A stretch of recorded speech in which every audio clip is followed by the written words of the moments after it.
ಮದುವೆ ಮನೆಯಲ್ಲಿ ತಾಳಿ ಕಟ್ಟೋ ಸಂದರ್ಭದಲ್ಲಿ ಮದುವೆ ಮುರಿದು ಬಿದ್ದಂತ ಘಟನೆ ಬೆಳಗಾವಿ ಜಿಲ್ಲೆಯಲ್ಲಿ ನಡೆದಿದೆ. 10 ಲಕ್ಷ ರೂಪಾಯಿ ವರದಕ್ಷಿಣೆಗಾಗಿ ಡಿಮಾಂಡ್ ಮಾಡಿದ್ರು ಅನ್ನೋ ಕಾರಣಕ್ಕಾಗಿ ಮದುವೆ ಮುರಿದು ಬಿದ್ದಿದೆ. ಇನ್ನು ವರದಕ್ಷಿಣೆಗೆ ಡಿಮಾಂಡ್ ಮಾಡಿದಂತ ಸರ್ಕಾರಿ ನೌಕರನನ್ನ ಅರೆಸ್ಟ್ ಮಾಡಲಾಗಿದೆ. ಹುಬ್ಬಳ್ಳಿ ಮೂಲದವರ ಸಚಿನ್ ಪಾಟೀಲ್ ಅರೆಸ್ಟ್ ಆಗಿದ್ದಾರೆ. ಬೆಳಗಾವಿ ಜಿಲ್ಲೆಯ ಖಾನಾಪುರ ಪಟ್ಟಣದಲ್ಲಿ ನಡೆದಿರುವಂತಹ ಘಟನೆ ಇದು. ಲೋಕಮಾನ್ಯ ಕಲ್ಯಾಣ ಮಂಟಪದಲ್ಲಿ ಮದುವೆ ನಿಂತಿದೆ. ಖಾನಾಪುರ ಪಟ್ಟಣದ ಲೋಕಮಾನ್ಯ ಕಲ್ಯಾಣ ಮಂಟಪದಲ್ಲಿ ಇವತ್ತು ವಿವಾಹ ನಡಿಬೇಕಿತ್ತು. ಆದರೆ ವರದಕ್ಷಿಣೆಯ ಕಾರಣ ಅಥವಾ ವರ 10 ಲಕ್ಷ ರೂಪಾಯಿ ವರದಕ್ಷಿಣೆ ಕೇಳ್ದ ಅನ್ನೋ ಕಾರಣಕ್ಕಾಗಿ ಮದುವೆ ಮುರಿದು ಬಿದ್ದಿದ್ದಲ್ಲದೆ ಆ ವ್ಯಕ್ತಿ ಏನು ಮದುವೆ ಇವತ್ತು ಆಗಬೇಕಿತ್ತು ಆತ ಅರೆಸ್ಟು ಕೂಡ ಆಗಿದ್ದಾನೆ. ಅದಕ್ಕೆ ಸಂಬಂಧಿಸಿದಂಥ ದೃಶ್ಯ ಕೂಡ ನೀವು ನೋಡ್ತಾ ಇದ್ದೀರಿ.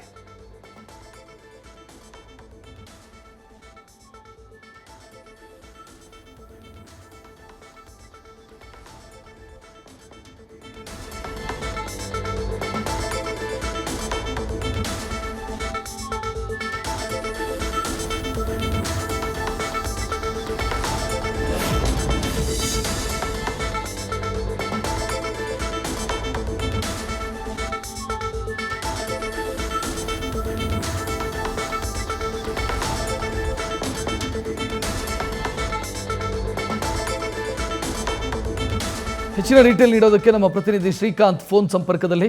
ಶ್ರೀಕಾಂತ್, ಹೆಚ್ಚಿನ ಡೀಟೇಲ್ ಏನು ಕೊಡ್ತೀರಿ ಇದಕ್ಕೆ ಸಂಬಂಧಿಸಿ?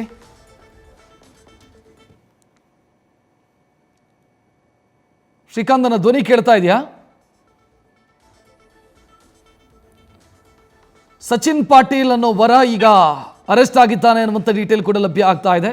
ಹುಬ್ಬಳ್ಳಿ ಮೂಲದವ ಸರ್ಕಾರಿ ನೌಕರಿಯಲ್ಲಿದ್ದಂಥ ವ್ಯಕ್ತಿ ವರದಕ್ಷಿಣೆ ಕೇಳಿದ್ರು 10 ಲಕ್ಷ ರೂಪಾಯಿ ಅನ್ನೋ ಕಾರಣಕ್ಕಾಗಿ ಮದುವೆ ಮುರಿದು ಬಿದ್ದಿದೆ. ಜೊತೆಗೆ ವರ ಅರೆಸ್ಟ್ ಆಗಿದ್ದಾನೆ. ಹೆಚ್ಚಿನ ಡೀಟೇಲ್ ನೀಡೋದಕ್ಕೆ ಶ್ರೀಕಾಂತ್ ರೆಡಿ ಇದ್ದಾರೆ. ಶ್ರೀಕಾಂತ್, ಹೆಚ್ಚಿನ ಡೀಟೇಲ್ ಏನು ಕೊಡ್ತೀರಿ ಇದಕ್ಕೆ ಸಂಬಂಧಿಸಿ? ನಿನ್ನೆ ನಡೆದಿರುವಂತಹ ಘಟನೆ ಇದು. ಪ್ರಮುಖವಾಗಿ ಮದುವೆ ನಡಿಬೇಕಾಗಿತ್ತು, ಎಲ್ಲವೂ ಅಂದುಕೊಂಡಂತೆ ಮದುವೆ ನಡಿಬೇಕಾಗಿತ್ತು. ಯಾವಾಗ ಹಸೆ ಮನೆ ಏರ್ಬೇಕಾಗತ್ತೆ ವಧು ಆ ಸಂದರ್ಭದಲ್ಲಿ ಅವರು ಏನಂತಂದ್ರೆ ತಗಾದೆಯನ್ನ ತೆಗಿತಾರೆ. ತಗಾದೆ ತೆಗೆದು ನನಗೆ 100 ಗ್ರಾಮ್ ಚಿನ್ನವನ್ನ ಹಾಕಬೇಕು ಮತ್ತು ಲಕ್ಷಾಂತರ ರೂಪಾಯಿ ಏನಂತಂದ್ರೆ ವರದಕ್ಷಿಣೆಯನ್ನ ನೀಡಬೇಕು ಅಂತ ಹೇಳಿ ತಗಾದೆಯನ್ನ ನೌಟಂಕಿ ಆಟವನ್ನ ಶುರು ಮಾಡ್ತಾರೆ. ಅಂತ ಸಂದರ್ಭದಲ್ಲಿ ಅಲ್ಲಿರ್ತಕ್ಕಂಥ ಹೆಣ್ಣಿನ ಕಡೆಯವರು ಬಹಳಷ್ಟು ಏನಂತಂದ್ರೆ ರಿಕ್ವೆಸ್ಟ್ ಅನ್ನ ಮಾಡ್ಕೋತಾರೆ. ಈ ರೀತಿಯಾದಂತ ನೀವು ಮೊದಲಿಗೆ ಮಾತಾಡಬೇಕಾಗಿತ್ತು, ಆದ್ರೆ ಈ ರೀತಿ ಏಕಾಏಕಿ ಈ ರೀತಿಯಾಗಿ ನೀವು ಹೇಳುವಂತದ್ದು ಸರಿಯಲ್ಲ ಅಂತೇಳಿ ವಾಗ್ವಾದವು ಸರಿ ನಡೆಯುತ್ತೆ. ಆ ಕಲ್ಯಾಣ ಮಂಟಪದಲ್ಲೇ ಈ ಒಂದು ಏನು ವರನನ್ನ ಅವರನ್ನ ಕನ್ವಿನ್ಸ್ ಮಾಡುವಂತ ಕೆಲಸವನ್ನ ವಧುವಿನ ಕಡೆಯವರು ಮಾಡ್ತಾರೆ. ಆದ್ರೂ ಸಹ ಅದಕ್ಕೆ ಬಗ್ಗೋದಿಲ್ಲ. ಆ ಸಂದರ್ಭದಲ್ಲಿ ತೀವ್ರವಾಗಿ ಏನಂತಂದ್ರೆ ವರನನ್ನ ತರಾಟೆಗೆ ತೆಗೆದುಕೊಂಡು ಆತನ ಮೇಲೆ ದಾಳಿಯನ್ನ ಮಾಡ್ತಾರೆ. ಅಂತ ಸಂದರ್ಭದಲ್ಲಿ ಯಾವಾಗ ಈತ ಬಗ್ಗೋದಿಲ್ವೋ ಕೂಡಲೇ ಏನಂತಂದ್ರೆ ಖಾನಾಪುರ ಠಾಣೆ ಪೊಲೀಸರಿಗೆ ದೂರನ್ನ ಕೊಡ್ತಾರೆ. ದೂರನ್ನ ಪಡೆದಂತ ಪೊಲೀಸರು ತಕ್ಷಣ ಅವನನ್ನ ಬಂಧಿಸಿ ಈಗ ಜೈಲಿಗಟ್ಟಿರುವಂತದ್ದು. ಒಟ್ಟಾರೆ ಏನಂತಂದ್ರೆ ವರದಕ್ಷಿಣೆ ಆಸೆಯಿಂದಾಗಿ ವರ ಏನಂತಂದ್ರೆ ಬಹಳಷ್ಟು ನೌಟಂಕಿ ಆಟವನ್ನ ಶುರು ಮಾಡ್ಕೊಂಡಿರ್ತಾನೆ.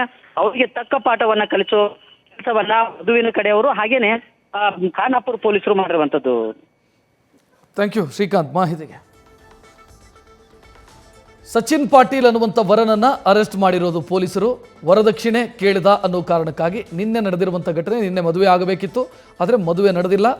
ಅರ್ಧಕ್ಕೆ ಆತ ವರದಕ್ಷಿಣೆ ಕೇಳಿದ ಅನ್ನೋ ಕಾರಣಕ್ಕಾಗಿ ಹುಡುಗಿಯ ಕಡೆಯವರು ಮದುವೆಯನ್ನು ನಿಲ್ಲಿಸಿ ಈತನನ್ನು ಪೊಲೀಸರಿಗೆ ಹಿಡಿಕೊಟ್ಟಿದ್ದಾರೆ. ನೋಡ್ತಾ ಇದ್ದೀರಾ, ಆತನ ಫೋಟೋ ಕೂಡ ಈತ ಸರ್ಕಾರಿ ನೌಕರ ಅನ್ನೋ ಡೀಟೇಲ್ ಕೂಡ ಲಭ್ಯ ಆಗಿದೆ. ನ್ಯೂಸ್ ಫಸ್ಟ್ ನಿರ್ಭೀತಿಯಿಂದ ನಿಮ್ಮ ಪರವಾಗಿ.